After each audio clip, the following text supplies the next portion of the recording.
Welcome to the Mile High Podcast. This is your host, Dr. Daniel Knowles, and coming to you from an altitude of 5,280 feet. And that's where you'll be coming in September to Mile High. Right now, I am super thrilled because I'm always super thrilled every time I get to be face to face, so to speak, with this wonderful, heartfelt, loving, incredible being of a chiropractor, Dr. Monique Andrews, who runs the Prana Foundation, at one point worked for some chiropractic school and has been a multi-time chiropractic presenter. She's a neuroscientist and a super principle focused chiropractors, as she says, 33 principles and then some. So thank you so much for joining us today, Dr. Monique Andrews. Thank you so much, Danny. You always like your face for me equals joy. And I love hopping on these chats with you. So thanks again for inviting me. Well, you just made my day because I was meditating this morning and focusing on my meditation thought was joy. So I don't know how you knew that. This is great. We pulled it into the field. That's right. And so, I was thinking about connecting with you and also all the great times we had at Mile High and also at Berkshire's and other events, and how much I adore getting to spend time with you and also Tamara. And really, anytime you can be in the same place as Dr. Monique and Dr. Tamara, you need to be there because it's always a special time. And I was just thinking as I was like, what am I going to discuss? The first thing that came up to me is, Dr. Mo, why are they want to take the neurology out of chiropractic? Wow, that's what you're leading with. I figure we're going to have fun. I think, that's such a political move. I'm just going to say it. It's very political. And I think it has a lot to do with insurance. I think it has a lot to do with fear. It has nothing to do with science because we have more and more science that show obviously the nervous system needs to be included in chiropractic because it is. I don't like, for me, it's such a break from my reality every day to think that there are chiropractors that don't want to talk about neurology, that only want to talk about chiropractic as a musculoskeletal treatment. I think that for sure, if we were to continue in that direction, and if I have anything to do with it, we will not. But if we were to continue at that direction, it would incredibly limit us and make us subservient to the conventional medical model.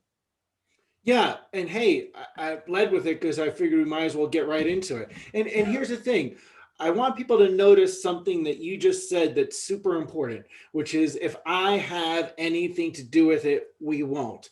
Look, there's certain people that do things in chiropractic because it's their business motive. I know through and through that is not where Dr. Mo lives. She is very much focused on concern for the future of our profession, its graduates, the practicing chiropractors, and same thing with me. Like, I have no reason to put on Mile High. I do not need to do it, but I'm like super concerned about people learning the art of chiropractic and they're taught as something musculoskeletal. How do we help shift the narrative in chiropractic away from pain and a musculoskeletal focus to a chiropractic focus? Yeah, I think that, we slowly need to build an army of chiropractors that actually understand the science. Like, I think the most critical piece of what we do as chiropractors, obviously, besides correcting subluxation or moving interference to the nervous system, is our ability to communicate the message.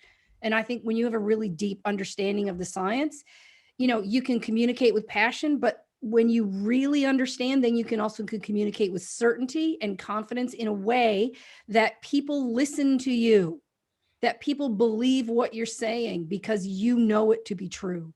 And the more people that we have sharing that message, that when you adjust the spine, you actually are impacting the nervous system. I think that's the way through. Yeah, and I think that's a vital thing. People, for the longest time, I know you were exposed to this, I was exposed to this, learn like the way to practice is, memorizing a magic script, right? And Yeah. there's dialogue and communications are important, but there's a completely different level of practice when you own what you're saying and you have certainty and conviction, and the person you're across from you knows you own it, and they like, oh wow, this person knows what they're talking about. And that's why uh, science is so important. And objective outcomes, I personally feel like that was a turning point for me, because there was a point in practice, well no, I won't say in practice, in school, where I thought I'd be the long haired tie-dye practicing chiropractor. Not that there's anything wrong with that, but I was like, I'll never use any of this stuff. And now to me, those outcome assessments are vital. How do you feel about outcome assessments in practice? Yeah, like you say, I think it's vital. It doesn't out objective measure doesn't sound like a very sexy thing, but let me tell you, if something has value, then you should be able to measure it. And in fact, there's a quote that's like, if you can't measure it, it doesn't have value, or something like that. Here's the thing about objective measures: it allows you to not just tell people, but to show them. Now, whether that's heart rate variability, thermography, even outcome assessment tools and screens like an SF-36, a stress index, you name it. There are lots of ways to do it. And you don't have to be a evidence-based chiropractor, right? An evidence-informed chiropractor will take objective measures, combine that with their experience as a doctor and the patient's goals, and give them a, a, a comprehensive understanding of what you're doing, why you're doing it, and the impact that you're having. We need to be able to show people. Your average patient that comes into your office, they don't have the understanding and education that we do as chiropractors. If you say, look, we're making improvements, we're creating change so that your nervous system can function at its optimal. I think if you can go one step further and say, and here, look, this is how we actually measure it. I think that's invaluable. And I think every single chiropractor should use some form of objective measure in their practice. I'm not just saying that because we're doing a course this weekend. I'm saying it because, and I don't care what the objective measure is, there should be an objective measure, because I think you put your money where your mouth is when you do say, hey, look, I'm telling you, and oh, by the way, let me show you. Yeah, absolutely. I mean, and that involves something that is important that chiropractors tend to shy away from in many ways, which is this word accountability. Mm. That chiropractors tend to be a little bit phobic about. And so often people do an objective measure at a screening or an initial visit and then never do it again, which I think is a tragedy, because you're losing the opportunity of the practitioner growing. So have you had the experience, Dr. Mo, of like someone coming in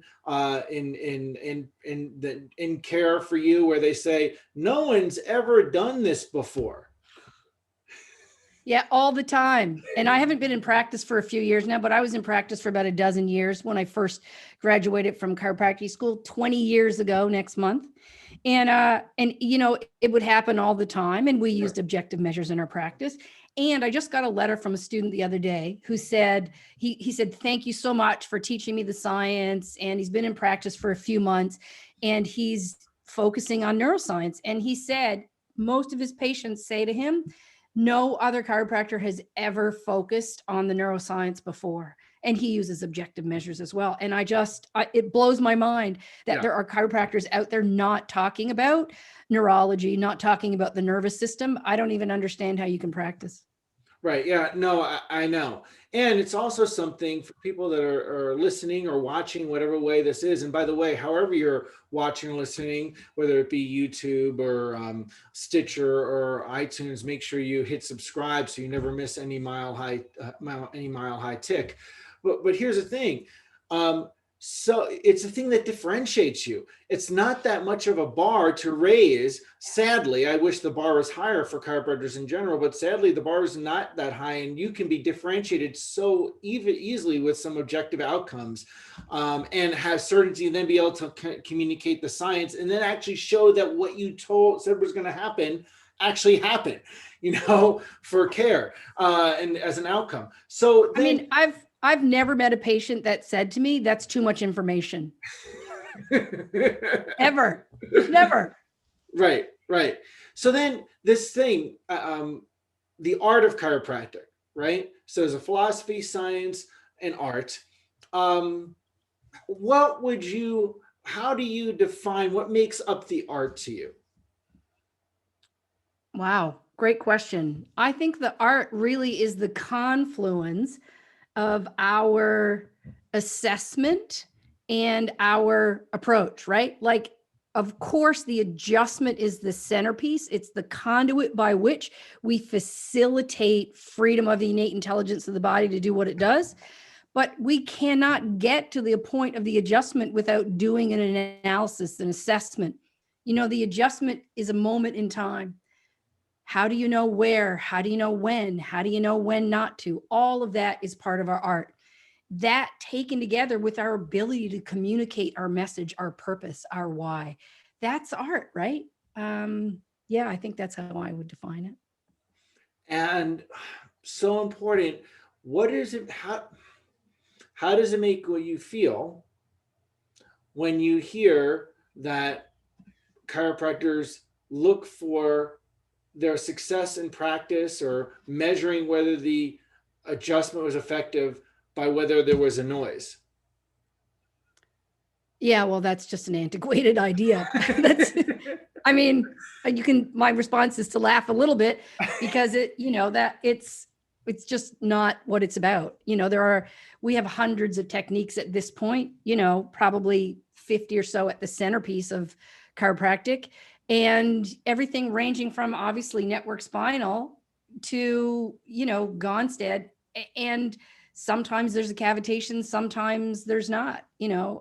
I practice a technique that uh, essentially outlawed toughness, and there was no cavitation. That's not what it's about.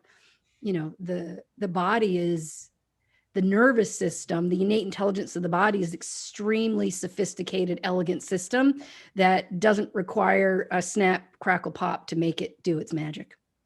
Yeah, yeah.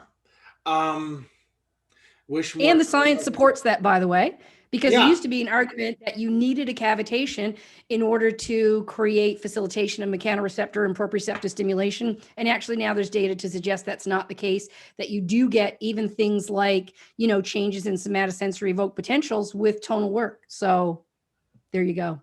right.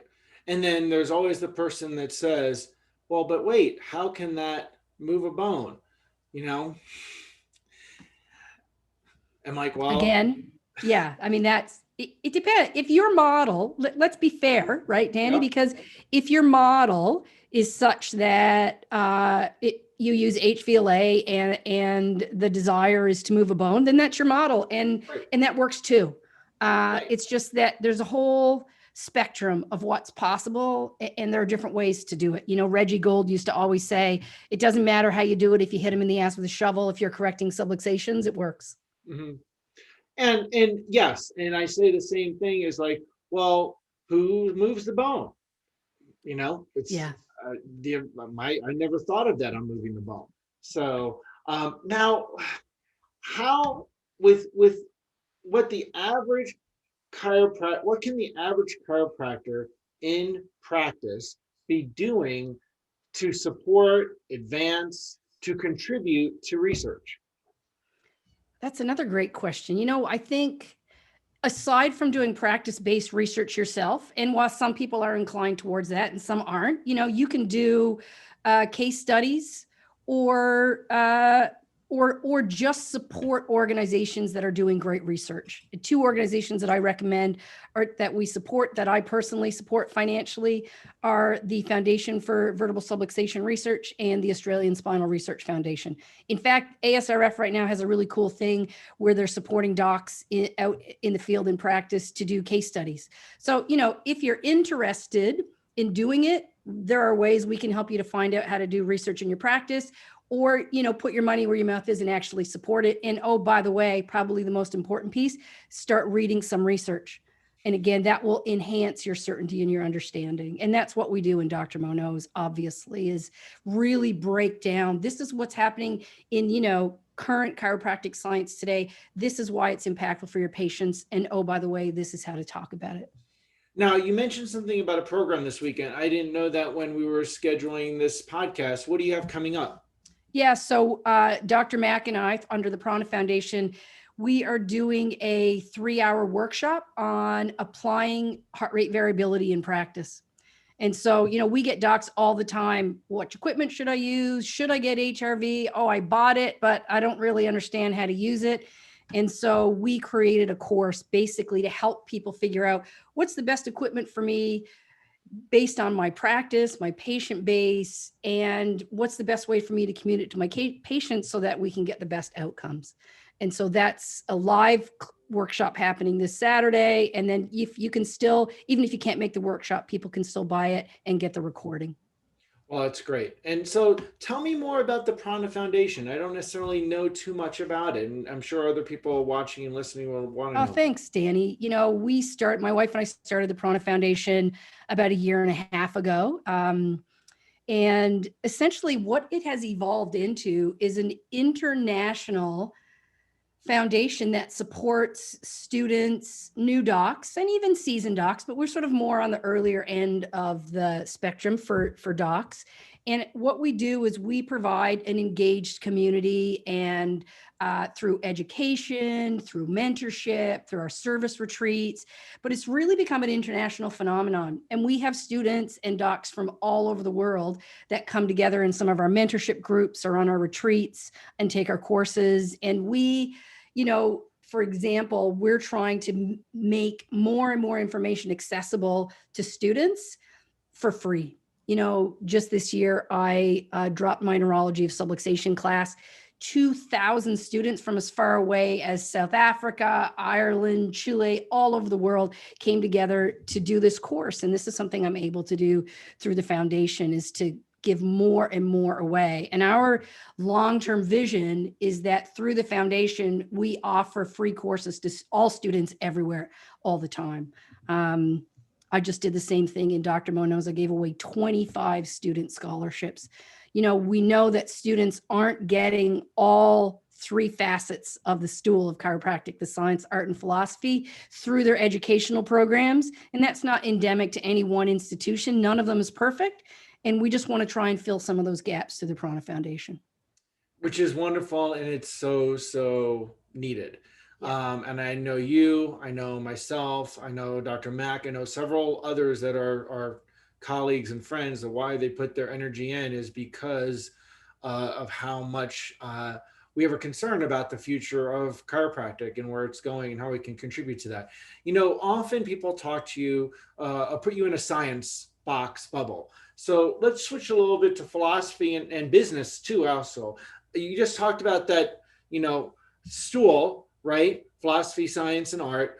And so business, since you said, may not get all of those 3, how is being stronger philosophy, science, and art end up impacting business in terms of success and practice? And the reason why I'm asking that is, and I know, students have a price over their head of what they owe. So they get very concerned about that. So they'll say, well, philosophy, science, art don't matter. I just got to do well in marketing or something. Well, you could be a great marketer, but if you suck in one of the other 3 facets, the stool is going to fall over. This is what we do, because, we have mentorship groups in the foundation, and some of what we do is business. We have a program that's called Transitions, where we take new docs, just graduated or about to graduate, and we go through, how do I take what I've learned? Let's fill some of the gaps that you haven't learned. How do I become successful? Because you're right. It's not enough to just understand the science or have a passion about the philosophy. If you haven't created a formula to put that together in a way where you don't just survive, but you thrive from a business perspective, then it doesn't matter. What we can't have is people graduating and then not being successful to the point where they're getting second jobs or they're not in practice. Women, for example, so chiropractic colleges are graduating 50% women right now. But if you look 5 years out, only half of them are in practice. That means we're graduating 50%, but only 25% of chiropractors in practice after 5 years are women. Now, a lot of people say, oh, it's because they're having babies. It's not true. You know, they are often the primary nurturer of the family, but we need to get creative around what practice looks like. And it doesn't look today what it looked like in the 80s. You know, we have more and more young chiropractors, for example, that are interested in things like mobile practice, right? What we need to do as seasoned chiropractors is support our young so that they too can be successful. And new graduates today, their idea of success is not the same as the 1980 chiropractors' idea of success. You know, their life is about enriching experience. Now, does that mean that they don't want to make money? Absolutely not. It's a different perspective. And I think we need to get very creative in how we can support our young doctors. And instead of eating them alive with horrible contracts and, you know, less than desirable associateships. Right. Can you say something about the student scholarships before I get to the philosophy question, so people know about the student scholarships? So we have scholarships through the Prana Foundation, and for Dr. Monod's, Dr. Monod's runs every 3 months, and I usually give away, 2 or 3 scholarships. And this time what I did was I said, I'm going to give away a student scholarship for every doc that signs up for my program. And so we didn't quite get to 25, but I wanted to make that number. And so over 200 students applied, and we gave 25 of them scholarship. We do same thing with our foundation. Every program that we offer, we give away so many scholarships because we want to make it available to more people. Eventually, we want to get to the place with our foundation where our other, revenue streams are successful enough that we can make all of our programs free to all students everywhere. And that's our long-term vision. Excellent. That's so outstanding. It'll make a huge impact in the future of chiropractic, which is what's a concern, especially if it's in this direction of muscular skeletal. We don't, we teach manipulation and orthopedic and neurological checks as the only outcome assessment. That's got to change, especially when you look at, I get worried. Tell everybody if you have the same worry as I do. I get concerned when I see that, I don't know the exact number, 80-90% of graduates graduating from a school that doesn't teach subluxation and adjustment. Yeah, well, that's terrifying. I mean, this last year, that's what happened to me at the end of last year when I was invited to speak at a chiropractic college, and a big chiropractic college. Mm-hmm. And students invited me to speak on a science night they were having, and I was going to give a presentation on the neurology of subluxation, and the school wouldn't allow me to come and speak about neurology. And I'm pretty sure it wasn't the word neurology they didn't like, but maybe it was the word subluxation. Maybe it was me. I don't know. But that's unfathomable. Yeah. I'll tell you a little fun fact. The first time I've had the joy of being banned from campuses. The first time I got banned from a campus, I was actually a student. I was going to speak at Logan on campus, and they said I couldn't. And I was like, I'm a student. Like, I'm already banned. Wow, how much fear. I was like, and coming from someone who went to NYU, where people spoke on all kinds of things, on all spectrum. You could go to someone, Reggie used to talk about this. You go to a major university, have someone speak on pro-Judaism and anti-Judaism the same day in the same room, or whatever. Yeah, I think the censorship is something that's permeated our existence to a level previously unknown for all of us today. And, with the current situation. So yeah, it's beyond discouraging. So we talked a business question. Let's ask a philosophy question, especially since you have one of my favorite green books there behind you. So First edition. Yeah, is it? Yeah. Here's what I'd like to ask is, do you have a favorite principle of the 33 principles? Oh, I should have been prepared. I love is it 23 is adaptation? I don't know. I'd have to grab it to pick it up. Okay. It might be. Is it? I can look right here. And I'll grab you this one. This is a good one. Take a look at this. This is subluxation specific, volume 18. But I got to show you something, Mo. Oh, wow. That's pretty sweet. That's pretty cool. Look at what's the property of the school. The Reaver Wow. School of Chiropractic, Herb Reavers. Wow. Which Amazing. is pretty cool. I hold on to that one dearly. So let's see, principle 23. Is it bad that we're thumbing through to know that? I think it's okay. My head's filled with a lot of things. It does. I don't, when I was in school, I had the numbers all lined up, but. Yeah, I hear you. So principle number 23 is, it's fine to me. The function of innate intelligence. 26. 26. 26 is comparison of universal innate forces, but adaptation was 24. Is that what you said? I was off by one. Favorite? Yeah. Okay. 24. So why is 24 the limit of adaptation number or whatever? Why is it your favorite? You know what? So chiropractors talk about adaptability a lot and adaptation and our ability to respond. Like this is the job of your brain is to interpret the environment, its internal and external environment, and create a response. And our ability to adapt to our environment, physical, mental, emotional, whatever the stressors are, I think really is a true measure of health in our nervous system. So yeah, adaptation. I think it's one of the biggest gifts that we can actually communicate to our patients as the principles. A lot of the principles are really about our deep understanding and our ownership, not necessarily something that we're sharing every day with our patients. It's one of the principles that we can be talking and communicating about that I think truly represents the impact of chiropractic, which is our ability to help people adapt to their environment, internal and external. And right now, there's a lot of adaptation needed in the world. Perhaps more than any time I've experienced since I've been alive or see globally. So you told us before we started this, at the moment, one of your favorite quotes, at the moment of commitment, the universe conspires to assist you. Can you say something about that? That's a really powerful statement. Isn't it a powerful quote?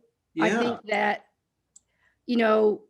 our ability to manifest our reality is only limited by how passionate we are about our intention and our purpose.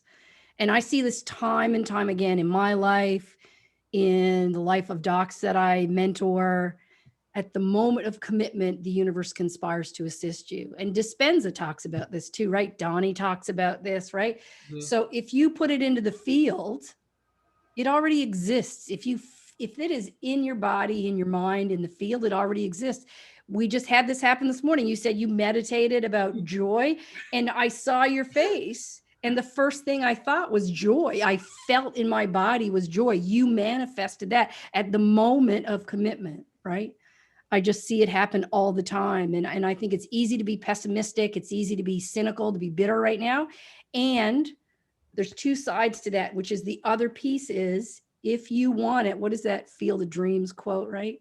If you build it, they will come. Well, and also there's when I read that quote from Goethe, I don't know if I said it right, Goethe. Oh, see, all right. You're not alone, Danny. Lots of people get that one wrong. So it's fine. I'm perfectly humble with any mistakes I made. I'm no problem.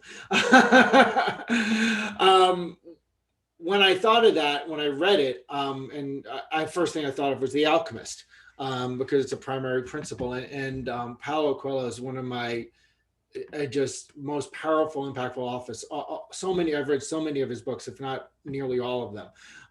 Just really impactful. So in terms of thinking and coherence. Mm-hmm. So coherence is so vital to neurology and to chiropractic and this concept of the universe conspiring to assist you. Would it be too much to ask how you see those come together? Yeah, I'm really glad you asked, actually. And in fact, it ties really nicely into this conversation about heart rate variability. You probably have heard of the Heart Math Institute, and Mhm. they've put together a really great program and discussion around how the heart works, that the heart's not just a metronome, right? And that in fact, it emits Mhm. electromagnetic radiation that is measurable, that there's a coherence that's in alignment even with the radiations that come from the planet. Mhm. And that in fact, they did these really cool studies and they looked at heart rate variability in people using coherent breathing, which basically is a very synchronous 5 seconds in, 5 seconds out, inhalation, exhalation, and looking at how that elevates coherence or heart rate variability in people. But not only did it elevate it in the people practicing the breathing technique, but even in, like, we'll call them innocent bystanders, so people not doing anything to elevate their coherence, it actually elevated the coherence of people around them. My field impacts your field. Well, it's all the one field, but my coherence impacts your coherence. Mhm. So it's even a greater argument for trying to elevate that for everybody. Every single person that you help in your practice, you're impacting everybody around them too. Right. Right. And I'm glad you mentioned that because especially the cardiovascular part, the heart rate variability, a lot of people, I mean, some people know that I teach network, some don't, but that the science around that and the oscillation of the heart and the nerve system is central to the research and network of these oscillators coming into alignment and working on a person to a way that you want to adjust them to get increase in coherence of their nerve system and their cardiovascular system, and then that uplifting everybody around them because they're a more coherent being, Yeah. so I really. think I think a lot of people don't even understand that the heart kind of has its own brain, right? Right. That the heart brain, it drives itself. So if we have the heart oscillating over here, the brain's oscillating, how do we bring that together? I think network is, likely the very best approach to not only doing that, but really expressing it. And, Donnie did some amazing heart rate variability research back in the day, right? Right, absolutely, and actually the advancement of the nerve system in network, and I didn't mean to go off that tangent, but since we Yeah. talked about it, is that we want to see the heart's rhythm coherent with the oscillators of the cervical spine and the sacral spine, and those develop, and mathematically we've seen that happen, Yeah, it's which incredible. yeah, which is amazing. Once you when you see that and see it produce into over the person's increases their adaptability, I and think a lot that's of people go I ahead. think a lot of people don't know about all that really cool science that's been done in network, actually.